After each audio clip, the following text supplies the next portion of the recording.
আয়াত ৩৮ وَيَصْنَعُ الْفُلْكَ وَكُلَّمَا مَرَّ عَلَيْهِ مَلَأٌ مِّنْ قَوْمِهِ سَخِرُوا مِنْهُ قَالَ إِن تَسْخَرُوا مِنَّا فَإِنَّا نَسْخَرُ مِنْكُمْ كَمَا تَسْخَرُونَ।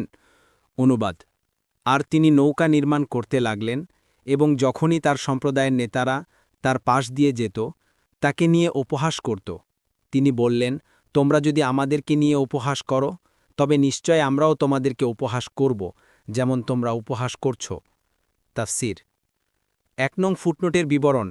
এ আয়াতে নৌকা তৈরিকালীন সময়ে নূহ আলাইহিসসালামের কওমের অদাসীনতা, গাফিলতি ও দুঃসাহসের এবং এর শোচনীয় পরিণতির বর্ণনা দেওয়া হয়েছে যে আল্লাহর আদেশক্রমে নূহ আলাইহিসসালাম যখন নৌকা নির্মাণ কার্যে ব্যস্ত ছিলেন তখন তার পাশ দিয়ে পথ অতিক্রমকালে কওমের বিশিষ্ট ব্যক্তিরা তাকে জিজ্ঞেস করত, আপনি কি করছেন? তিনি উত্তর দিতেন, অনীতি বিলম্বে এক মহাপ্লাবন হবে, তাই নৌকা তৈরি করছি। তখন তারা বলত, হে নূহ, আপনি তো আগে ছিলেন নবী, এখন কি তাহলে কাঠমিস্ত্রি হয়ে গেলেন?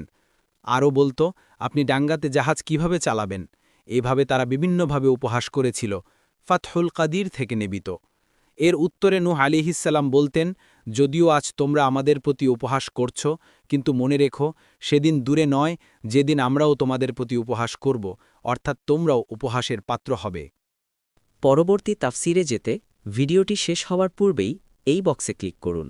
ভয়েস বা উচ্চারণে অনিচ্ছাকৃত ত্রুটি ক্ষমাসুন্দর দৃষ্টিতে দেখবেন ইনশাআল্লাহ।